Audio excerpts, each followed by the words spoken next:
a little bit. So we'll come to that like maybe on the second half of the lecture. But the first half, basically laying the foundation for where I'm coming from and how I ended up doing this project.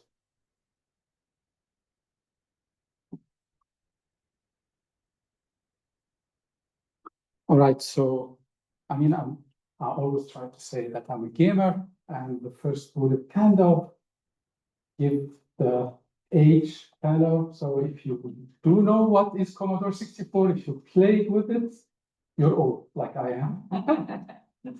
If you don't know what it is, it's kind of one of the earliest kind of PC/game consoles that were around. So this is how far back I kind of engaged with games. And I remember my advice was kind of joked about it in any meetings. He would say that I somehow talked him into playing games and calling it research. So this is kind of my background. But I also kind of developed later on into teaching for design computation and digital heritage, and they are kind of connected one way or the other. So I taught design studios using game engines a long time ago. I taught design studios at the metaverse, kind of the development of game engines. And I actually taught digital heritage in the metaverse before. And I also back home had a research lab called RAM, research in architecture and media. I was just going to hide that, but I realized you're on your laptop. We're focused on novel architecture and media, of course, including more likely gaming environments. This is what I'm interested in more than anything else. I like to put this on. This is drawn by this person. Nice. So I mean, more specifically to this lecture, I've been interested in intangible heritage. And intangible heritage is kind of a little bit tricky, more difficult than tangible heritage in terms of documentation and representation, because it's kind of, when we talk about like multimodality, spatial practices and the like, those become much more kind of difficult and controversial in terms of how you represent them, how you talk about them. And I added this at the last moment because I'm trying to develop an interest in conserving digital heritage itself, because many of the things that I wanted to show today, I couldn't play on my computer. So actually, digital assets need to be conserved too. Yeah. So I'll talk about some examples of my previous research. So this is back, so the 2025 is the Google map, not the research itself. This was back in the US, and Sirkap, just the right thing here, it's north of Pakistan. It's a settlement that was founded by the Greeks, some of the Greeks who are left from the Alexander army retreating back to Persia. It's okay, I think, so the top bar is here. You can see the post.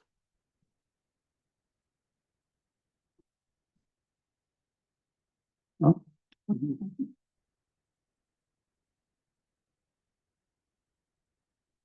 Okay.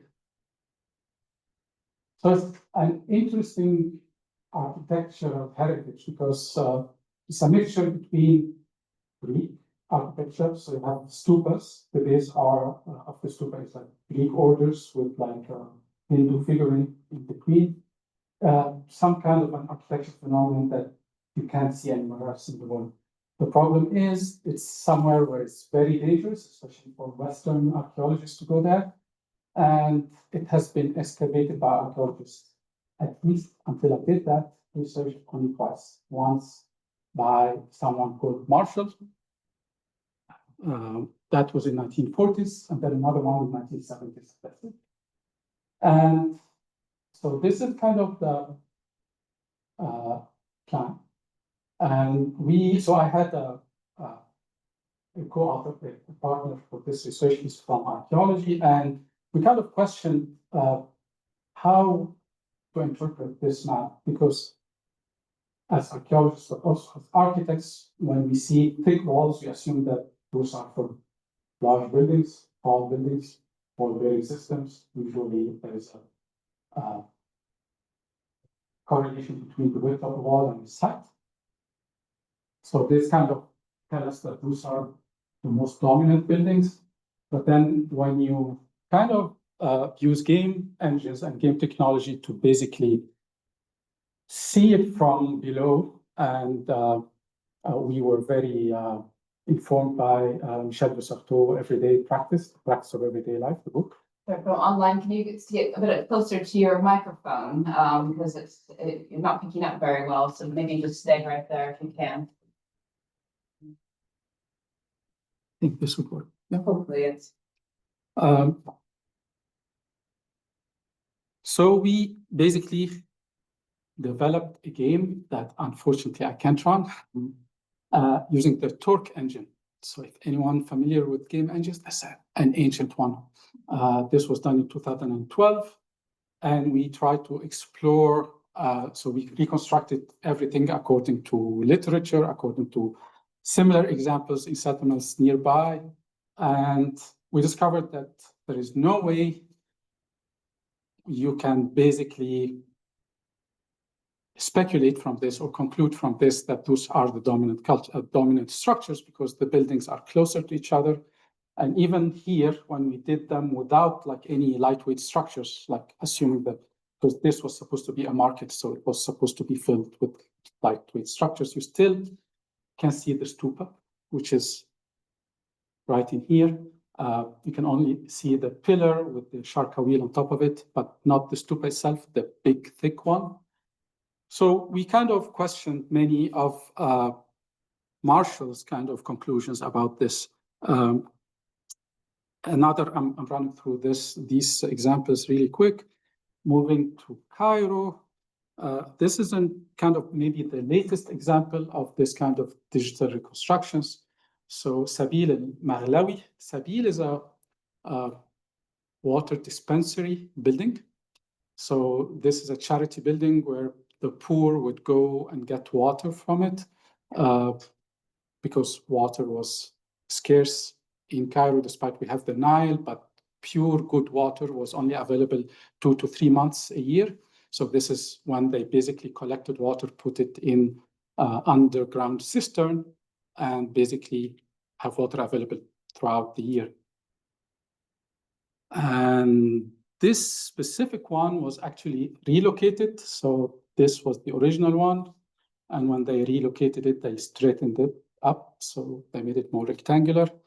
And of course, our argument here is this building, not only it was kind of deformed, so it's not the same building anymore, at least from an experiential perspective, but also to really experience a Sabil, you have to experience it as an auditory experience, because deep cisterns with water create sound resonance that is very peculiar, very specific to Sabils.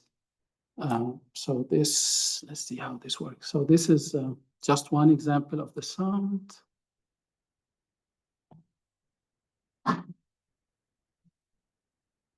So this is popping a balloon in the cistern. So this cistern does not exist anymore, because when they moved the Sabil, they moved the superstructure, and basically they landfilled the cistern. So we did it in a similar sized cistern that still exists, and you can see the reverberation of the sound.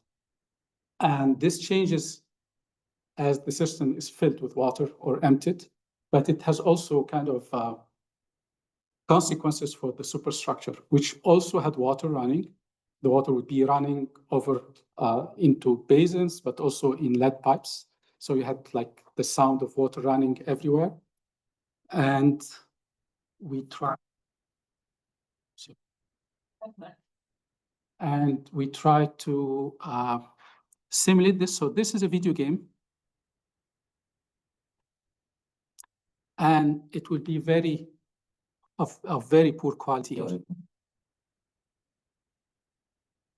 The sound is much better than this if we have the right for it. But we try to create the entire soundscape, including the systems, water.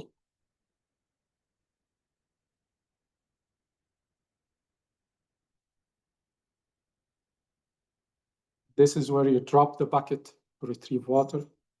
So the sound of the bucket dropping in the water would actually create reverberations depending on the depth.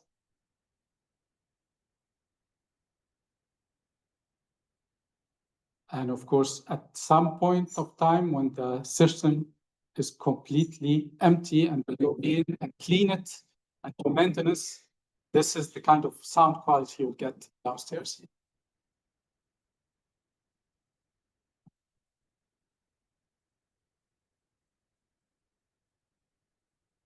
We also did research about the working of memory in those kind of environments. I always had the question, so if many scholars, but also many institutions are moving into kind of conserving tangible heritage by actually creating VR replicas of it, what does that mean? Like in terms of memory and perception, like would it be really the same as experiencing the actual building or different? So this was a research about episodic and spatial memory in VR systems. So this is Mustawsaf al-Khalifa is kind of Mustawsaf is like a small hospital. I don't know if in English there would be a word for it. Hospice. Hospice. Smaller hospice. And we created a very realistic, very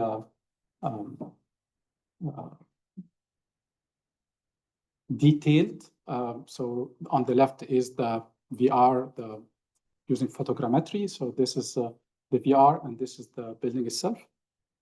And we had many people experience. So we ran an experiment. We had many people visit the actual building.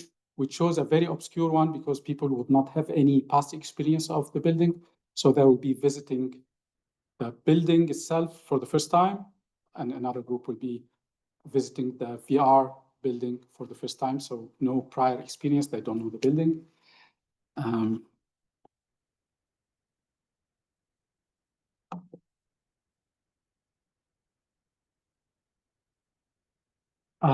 As you can see, it's high fidelity VR. And what we discovered is as long as it's visual, and this kind of corroborate what we did in the previous example, there's no difference. People would retain the same memories. Only when they interact with some features of the building, when the retention rate is higher in the actual building. So for example, if there is a chair or a bench and they can sit on it, they would remember the bench. The ones who basically went into the VR experience, they wouldn't. The staircase with the handrail and the texture and the wrong step and whatever, they would remember this in the actual building. They won't in the VR because they did not have this interaction. So actually it was kind of intuitive. We kind of knew it, but there was no actual research to basically support it. So that was one other research. I also ventured into AI. So this was really early. This is the pandemic. This is 2020. This conference was actually held from home on Zoom. But we experimented with machine learning before even ChatGPT was like something.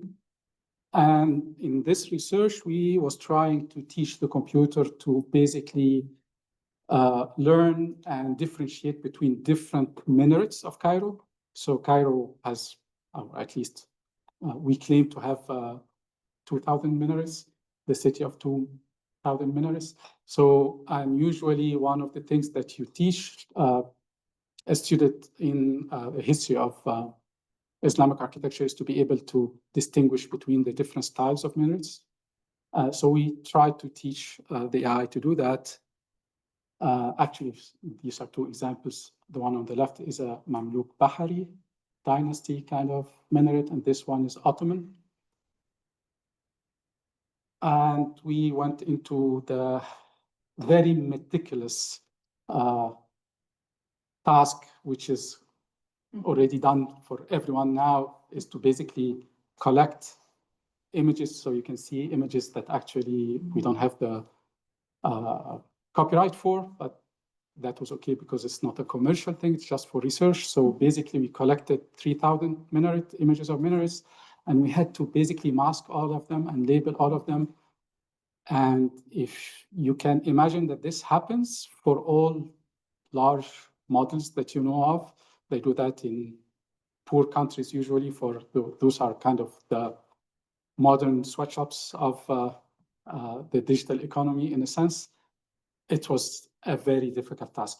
And of course, because of the small size of the sample, our accuracy rate was like around 70%. So, but the idea, the proof of concept was there. You can do that. All right. So, and then I moved to Aswan. And if you're not familiar with Aswan, this south of Egypt is kind of the last large town in Egypt before Lake Nasser, and then the Sudanese borders. So I was working there, and this is Aswan. It's a beautiful city, and this is kind of something. This is the Sudan Nile cruise. So if you don't know what this is what inspired Agatha Christie for the book Death on the Nile, sometimes called Murder on the Nile, I remember, and the movie. But also, if you're from an architecture background, Aswan has a huge influence on Hassan Fathy. It's kind of the most famous Egyptian architect, especially for architecture for the poor, this book. And we're talking about this kind of architecture that he did in Gorna. Aswan is also important because of the dam. So this is the Aswan High Dam. And here it shows the two dams actually. So somewhere 1902, we had the first dam, which is it's called the Aswan Dam. It's a kind of low dam, like not a big one, that was heightened twice. The last one, I think it was 1930s, something like that. But then during the Nasser era, he created the high dam, this one, which kind of finished in 1971. And both dams had like huge impact on the topography, but also on the lives of many people, and more specifically the Nubians. And here, I'll go back to two things. First, this is the project that I received the BA award for. And the title that you've been talking to the wrong people is because everything that I will talk about right now is like contested by many people. Like when you talk about this, you'll find another scholar or another Nubian who will tell you, no, you were talking to the wrong people. Let me tell you what exactly happened. So for example, when you look at this image, so this is the Phila temple submerged. Usually this is understood to be the result of the high dam. This is not true. This is the result of the Aswan dam. So there have been 3 submersions, not just one, of the Nubians. The latest is the one created by the high dam, but not the only one. Actually, we're talking about 20-something village that were submerged before the Aswan dam, the high dam, and then maybe some around 50 that were submerged after the high dam. And of course, this created triggered the UNESCO World Heritage Sites, and basically this is the disassembly of the Abu Simbel temple, and this is Phila after it was relocated to a nearby island. Of course, the UNESCO did all that for just the stone buildings, not even mud brick buildings, not to say intangible heritage. So all they cared about were the monuments. And this is the kind of picture that was promoted with this lecture, but also with the York News thing. So it shows actually an abandoned Nubian. So those would be the hill Nubians, not the Nile Nubians, because most of the villages from for the Nile Nubians would be like beneath the boat, not here. So to give it some context, this is Nubia. So it extends from south of Aswan to north of Khartoum, the capital of Sudan. And more specifically, looks like this. So some terminologies, if you're not familiar with the history of Egypt, sometimes the terms lower and upper are confusing. We call the southern parts of Egypt Upper Egypt and the lower part and the northern parts Lower Egypt. That's because the topography. So the Nile moves from the south to the north. So this is the Sudanese border. And those are basically the three main tribes, but also family of languages in Nubia. So the northern parts, and of course, those kind of diagrams are very diagrammatic, like there are many intersections, they are not clear-cut like this. The Kenuzi, Kenzi, Kenuz, different variations of the same thing. So this is the tribe up north, and then Fedija, Fadika comes in different pronunciation. So this is kind of the one in the middle, and the Dongola, Dongoli are the pure Sudanese one. And I'm working on anything in Lower Nubia, so I'm not working on Upper Nubia because it comes with its own difficulties. Yes. And then we can talk about controversies a little bit more. So even here, linguists would have many controversies about this. So these are considered for some 3 different dialects of the same language. And for other linguists, those are 3 different languages, completely distinct from each other.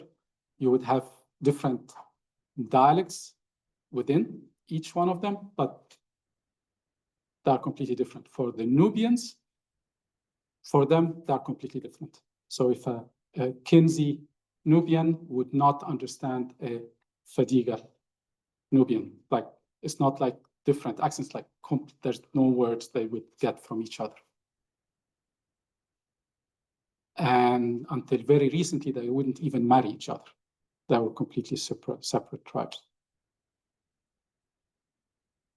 Even in architecture. So this is Hassan Fathi's architecture.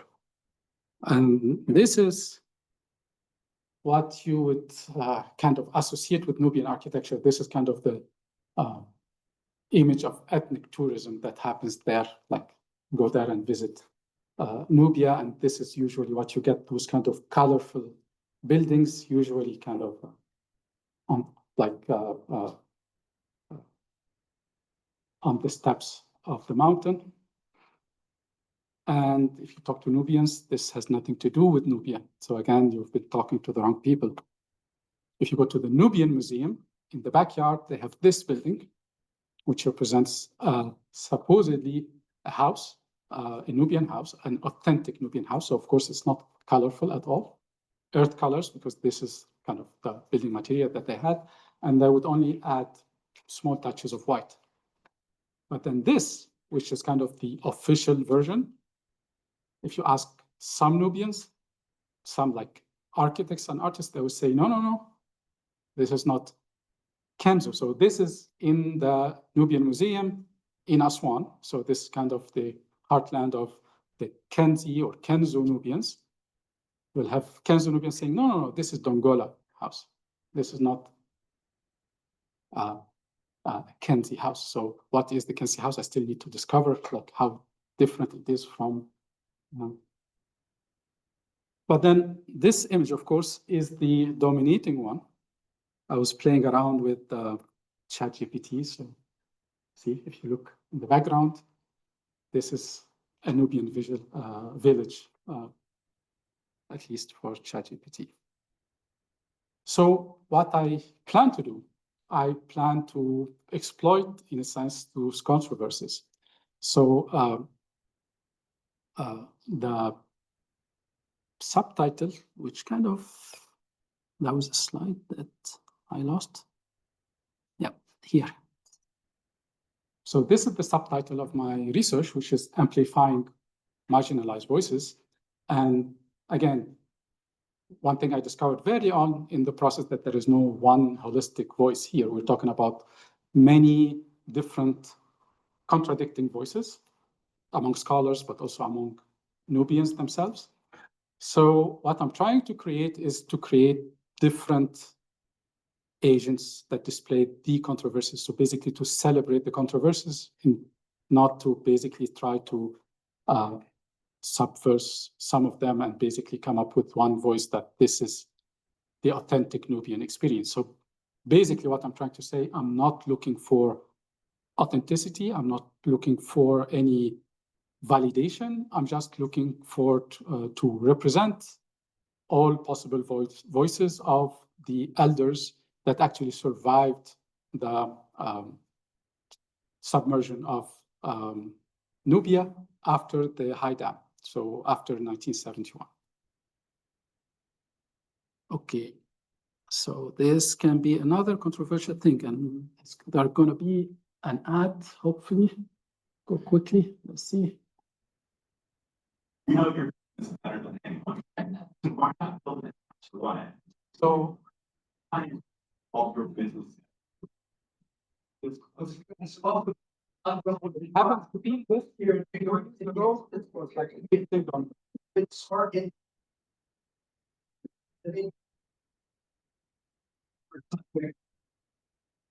will argue with this. So let me give you a small background. This is Manhattan. This model is available online if you want to download it. The entire model with the NPCs, non-playing characters, is available online to download and play with if you want. I couldn't run it on my computer, unfortunately. Every time I run a game, it gives me security alert and couldn't run it.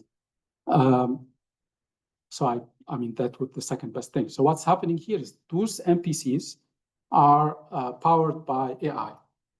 This was 2023. It was basically whatever language model existed back then. And now this guy is talking through basically text to speech to text to the NPCs, each one with a different character, and asking them existential questions, basically.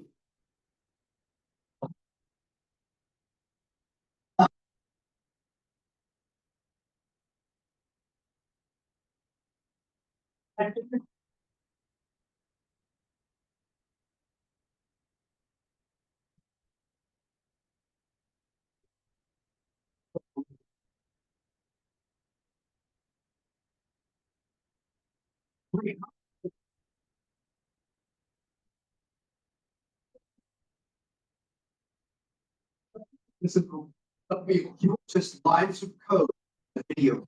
I am code. The person enjoying.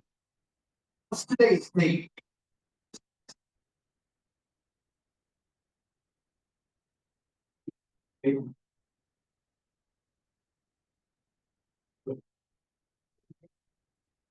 Okay, so kind of course, this comes with its own bag of worms, if you want, like ethical and everything. But what I'm trying to say, all the technologies that I plan to use exist. And this is one proof of that.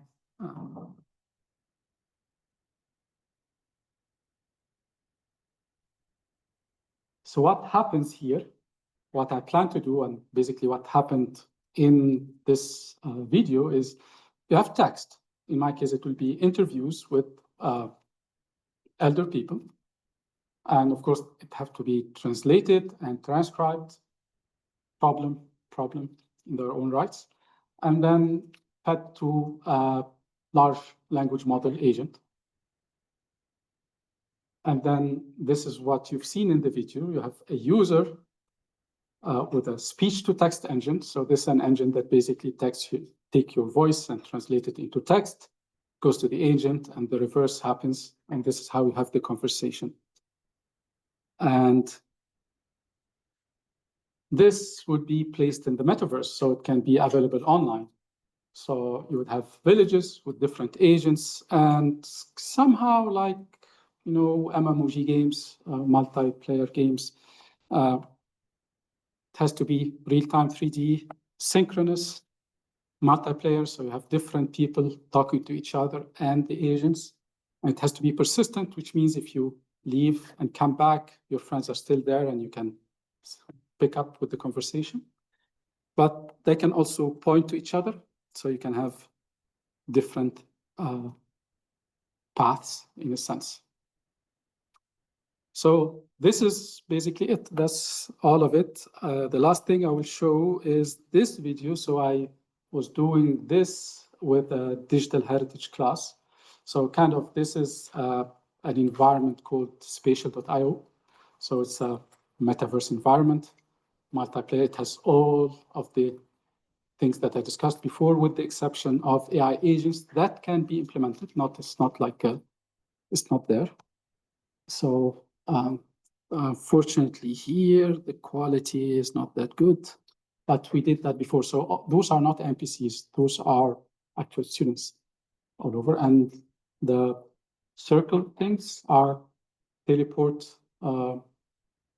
things. You click on them and they teleport you to different sites created by different students. So that's it. Thank you.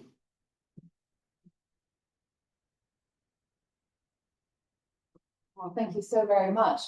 Does anyone have any questions? Go on. Thank you. It's really interesting to see your research and see all of the different projects you've been involved with. I'm interested in the game that you're talking about for your research. Who is it for? Who do you see engaging in that game? Is it for people regionally? Is it an international game? Is it for people who make decisions on aspects of developing that area? Who will use the game that you're developing? Definitely for Nubians, but also locals and anyone interested in Nubia, anywhere else in the world. I doubt that the government would be interested in it for so many reasons. I mean, if they actually are interested in those people's voices, they have a way more straightforward